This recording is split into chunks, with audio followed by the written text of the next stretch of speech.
My name is Rachel, and I'm 29 years old. I live in Ridgeville, a quiet little town in the Midwest. Life looks peaceful now, but just a year ago, I was standing at the altar with tears in my eyes, not from joy, but from betrayal.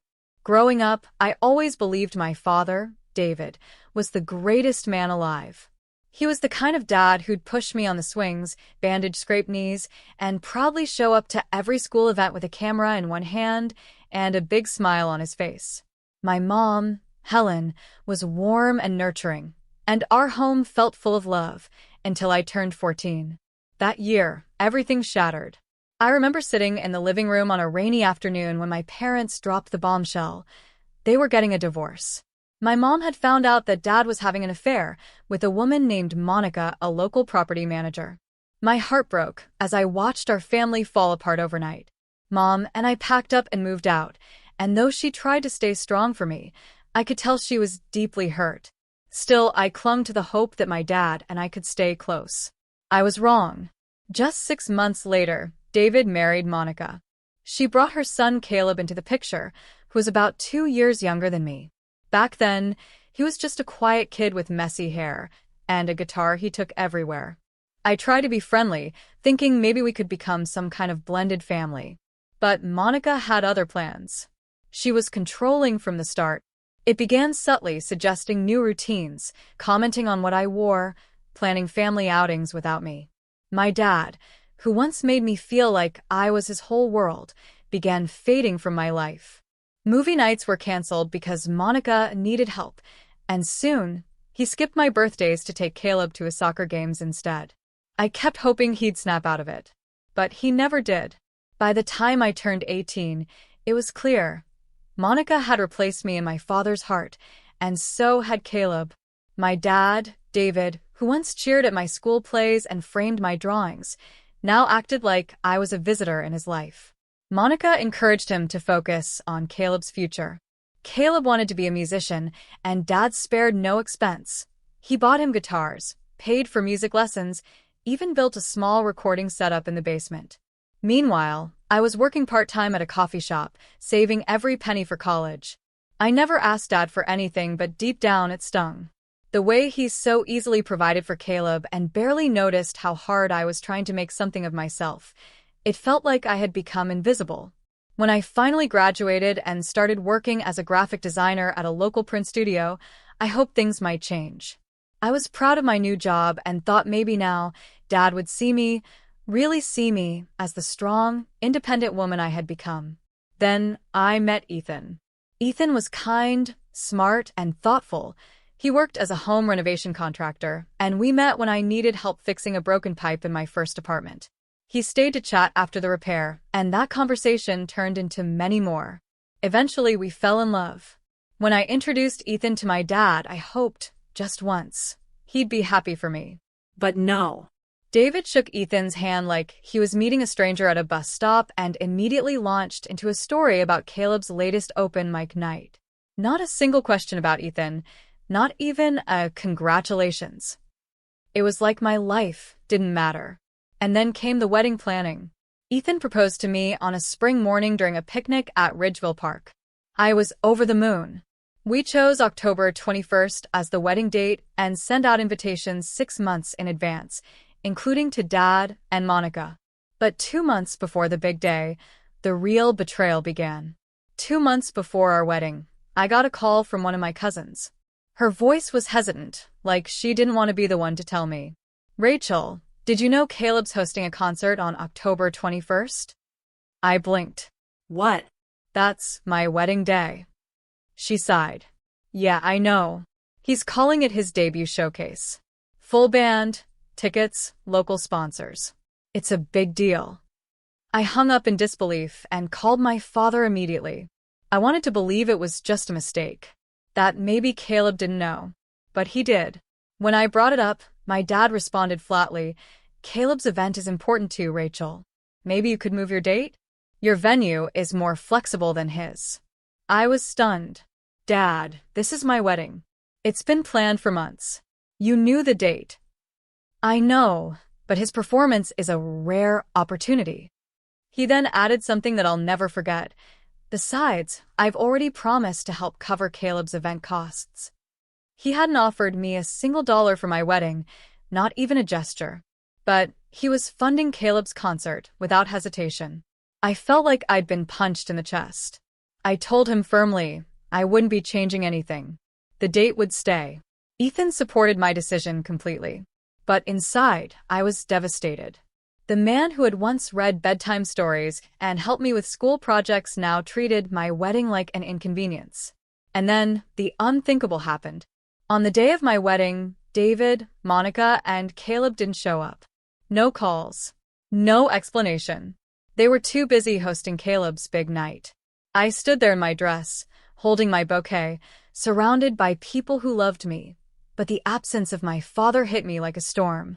It was my grandfather, Walter, who stepped in and walked me down the aisle. A retired high school teacher, he'd always been my steady foundation. He whispered in my ear, "You deserve better, Rachel," as we walked. I smiled through tears, but inside, something cracked. That day wasn't just about a broken promise. It was the moment I realized they never planned to include me at all. The wedding was beautiful, but there was a shadow over it I couldn't shake. The guests clapped. Ethan kissed me, but deep down I felt hollow. During the reception, as I was walking back from the restroom, I overheard Monica's voice behind the patio doors. She was laughing with one of her friends on a phone call, completely unaware I was nearby. With the paperwork almost ready, it'll all be in Caleb's name soon. The ranch, David's accounts, everything. Rachel's out of the picture. I froze. The ranch? She was talking about Grandpa Walter's ranch, a large, peaceful property that had been in our family for generations. Walter had always told me it would be mine one day. We used to ride bikes there when I was little. It was my safe haven. Now Monica and Caleb were plotting to take it. The betrayal at the wedding suddenly seemed like just the surface. This wasn't about ignoring me. It was about erasing me from the family legacy completely. I felt sick to my stomach. But instead of running out or confronting her then and there, I stayed silent. I went back to the reception, clutched Ethan's hand, and tried to act normal. That night, Ethan and I sat on the floor of our small apartment, still in our wedding clothes, surrounded by half-eaten cake and unopened gifts. I told him everything. The years of favoritism, the neglect, the ranch, Monica's plan, how David, my own father, had been helping her do it. He listened without interrupting. Then he said 4 words that changed everything. "You have to fight." And he was right. I wasn't just a daughter anymore. I was a wife. I had a new family to protect. And I wasn't going to let them steal what belonged to me and my grandfather. The next morning, I drove straight to Grandpa Walter's ranch. He was on the porch, sipping his usual mug of black coffee. As soon as he saw my face, he put the cup down and opened his arms. We sat together under the old oak tree where I used to play as a child, and I told him everything. The wedding betrayal, Monica's phone call, and their plans to take the ranch. He didn't interrupt. He just listened, his eyes narrowing with each word. When I finished, he leaned back and said calmly, "Rachel, I've had my suspicions for a while. Your father's been acting strange lately, asking questions about the deed, making excuses not to come to family dinners. I thought he was just avoiding guilt, but now I see it clearly." He looked off at the land stretching beyond the fence. "They're trying to take everything we built, but we're not going to let them." That moment lit a fire in me. With Walter's blessing, Ethan and I began investigating. Walter still had a few connections, an old friend from the local bank who owed him a favor, and through him, we gained limited access to David's recent transactions. What we discovered was worse than I imagined. Large amounts of money had been transferred from my dad's personal savings account into a shared account between Monica and Caleb. Thousands at a time. Some labeled event support, others simply family expenses. But then came the forged documents, one of them attempting to change ownership of the ranch, with my grandfather's name copied in a signature that looked suspiciously fake. I stared at it, my stomach in knots. This wasn't just manipulation. This was fraud. They weren't just trying to erase me. They were trying to steal everything my grandfather had worked for, and they were using my dad to do it. Armed with that evidence, I knew what I had to do. It was time to confront them. It was a warm Thursday evening when Ethan, Grandpa Walter, and I drove to my father's house. My hands trembled as I clutched the folder of documents, the bank statements, the forged signatures, the proof. Ethan gave me a reassuring nod as we walked up the steps. Dad answered the door, surprised to see me. "Rachel," he said slowly, his eyes flickering to Ethan and Walter. "What's going on?" "We need to talk," I said firmly, stepping inside before he could say no. Monica was lounging on the couch in a silky robe, her eyes narrowing the moment she saw me. Caleb sat on the armrest, strumming a guitar like it was just another casual night. "What is this?" Monica asked, all fake innocence. I placed the folder on the coffee table and opened it. "This is evidence that you've been siphoning money from my father's accounts, forging documents, and trying to transfer the deed to my grandfather's ranch illegally." Monica scoffed. "That's ridiculous." "Is it?" I said, flipping to the page with the forged signature. "Because that doesn't look like Walter's writing. And these transfers? They're not family expenses, they're theft." Caleb rolled his eyes. "This is crazy. You're bitter because Dad supports me." I turned to my father. "Look at it, Dad. Look at what they've done. You've trusted them while they've stolen from you." For a long moment he said nothing. Then he picked up the folder and slowly scanned the pages. His face changed, first confusion, then pain. "Monica, you told me these were just routine documents," he whispered. Monica's expression hardened. "She's twisting everything, David. She wants to make you hate us." I stepped forward, my voice shaking but steady. "This isn't about hate. It's about truth. You've been manipulated for years. They're not just hurting me, they're bleeding you dry." Finally, my dad looked up, his eyes filled with something I hadn't seen in a long time. Regret. I didn't know," he said quietly. Walter put a hand on his shoulder. "You didn't want to know, son. But now it's time to do the right thing." After a long silence, David turned to Monica and Caleb. "I want you both out of this house. Tonight." They protested. Screamed. Monica called me a liar. Caleb cursed and threw his guitar to the floor. But David stood firm. And for the first time in years, I saw a glimpse of the man I used to call my hero. But I wasn't ready to forgive him. Not yet. After that explosive night, Monica and Caleb moved out, but I knew it wasn't over. If anything, I expected them to retaliate. They had spent years building their scheme, and I had ripped it apart in one evening. The next morning, Ethan, Grandpa Walter, and I sat down with our attorney, Mr. Bennett, a sharp, seasoned man who had once helped Walter settle land disputes in the past. We laid out everything: the forged documents, the unauthorized transfers, the manipulation. Mr. Bennett immediately advised us to protect the ranch. "If they even try to claim rights again," he warned, "they'll make a mess in court." At Ethan's suggestion, we moved quickly. We created a legal trust, transferring the ranch's ownership to me.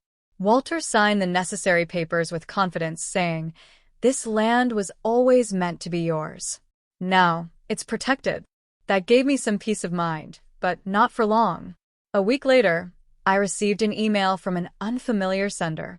The subject line read, "You're not as safe as you think." My heart pounded. I opened it to find a single sentence. "If you think this is over, you're wrong." Ethan was immediately on the phone with Mr. Bennett, who instructed us to keep the message and file a report. We contacted the police, but with no confirmed sender, they couldn't do much beyond documentation. Still, I felt the threat hang in the air like a storm cloud. And then, one night, it got worse. Ethan and I had just come back from dinner when we saw a familiar car parked across the street from our home. Inside were Monica and Caleb, just sitting there staring. I walked up to the driver's side and tapped on the window. Monica rolled it down, her eyes cold. "We need to talk," she said flatly. I crossed my arms. "About what?" "How you tried to steal a family ranch and nearly ruined my father's life." "You're being selfish," Caleb muttered. "Dad always said the ranch should go to whoever could make the most of it. That's me. Spare me, I snapped. You've done nothing but take. You've leached off my dad, and now you want to take land you have no right to. It's not going to happen. Monica's face twisted. You're making a mistake, Rachel. Family shares. I stepped back. You don't know the first thing about family. Ethan joined me. Leave now, or we're calling the police. They drove off without another word, but the message was clear. They weren't finished. After that unsettling visit, I didn't sleep well for days. Every time I passed a window, I checked outside. Every time my phone buzzed, my heart skipped. I knew Monica and Caleb wouldn't go quietly, but I hadn't expected their next move. Just 3 days later, I received another email. This time, it wasn't just a threat, it was blackmail. Relinquish the ranch, or we go public with what we know about your past. You wouldn't want our clients, or your husband, to find out, would you? I stared at the screen, stunned. There was nothing in my past to hide. I had lived a clean life, worked hard, stayed focused. But that didn't matter. They were bluffing, hoping to scare me into submission. I didn't panic. Instead, I forwarded the email to Mr. Bennett and the police department. This confirms targeted harassment, he said. It's time to file for a restraining order. We gathered all the evidence, the emails, the unannounced visit to our home, testimonies from Ethan and Walter. I even added screenshots of Caleb's angry posts on social media, where he accused me of ruining the family and stealing what wasn't mine. The judge granted the restraining order within the week. Neither Monica nor Caleb could legally come within 100 yards of me, Ethan, or Grandpa Walter. It was a small victory, but an important one. Still, the emotional weight hadn't lifted. Every day, I felt the tension in my chest. I hated that they still had power over my peace. Then came a call I didn't expect. It was late one night. I had just gotten out of the shower when my phone rang. My father's name flashed across the screen. I froze. After a few seconds, I answered. His voice was quiet, shaky. Rachel, I need to see you. Please. It's important. My first instinct was to say no, but something in his voice stopped me. I agreed to meet him at Grandpa Walter's ranch the next day. When he arrived, he looked nothing like the man I remembered, his face pale, his eyes sunken with guilt. He sat on the porch steps like a kid waiting to be punished. Rachel, he said slowly, I've made a terrible mistake. I stood a few feet away from him, arms crossed, watching the man who used to lift me onto his shoulders now crumble in front of me. You've made plenty of mistakes, Dad, I said. Which one are we talking about? David sighed and rubbed his face. Monica and Caleb. After that night you confronted us. I started digging, looking through the accounts, the paperwork. I didn't want to believe it, Rachel. But you were right. They lied to me. They used me. He reached into a brown envelope sitting beside him and pulled out a stack of papers. I brought everything I found. Bank statements. Signed contracts I never remember signing. Emails between Monica and a lawyer I never hired. I took the folder cautiously and flipped through it. It was even more detailed than what Ethan and I had found. Proof that Monica had transferred thousands of dollars without David's knowledge. Documents showing how she coached Caleb through signing false affidavits, and even an attempt to file for a property sale without David's approval. I was shocked, but I didn't let it show. So why now? I asked, my voice cold. Why come to me after everything? He looked up at me, eyes wet with guilt. Because I finally see it. I've been a coward. I thought I was protecting myself, holding on to something, someone, but in doing that, I lost you. He paused and looked out at the land. I can't fix what I did, but maybe I can help stop them before they destroy anything else. I looked down at the papers, then back at him. A strange mix of anger and pity twisted inside me.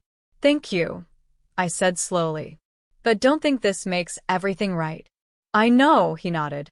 And for once, I believed him. The next day, Ethan, Grandpa Walter, and I took the new evidence straight to Mr. Bennett. His eyes widened as he sifted through the documents David had provided. This is more than enough, he said. They're not just guilty of manipulation. They've committed fraud, forgery, and attempted theft of property.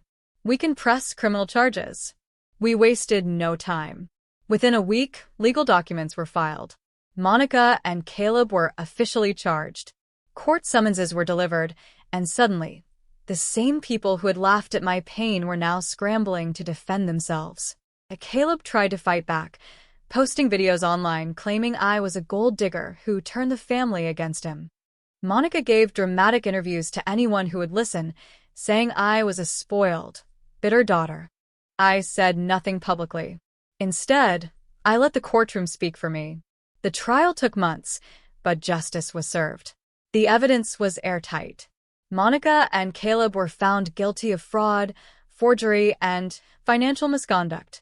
The judge ordered them to repay every cent they had stolen. More importantly, a permanent restraining order was granted.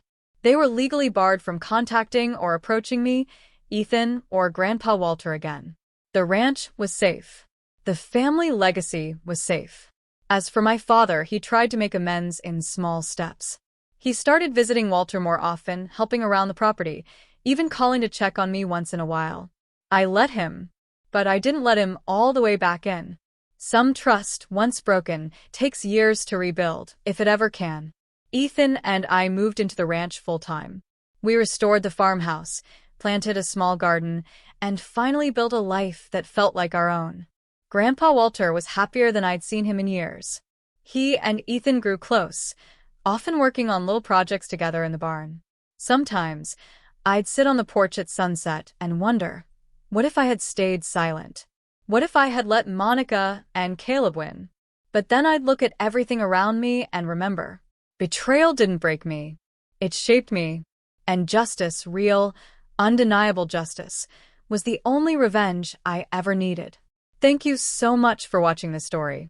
If it touched your heart or made you think, don't forget to like the video, leave your thoughts in the comments, and subscribe to the channel for more powerful real-life inspired stories. Your support means everything.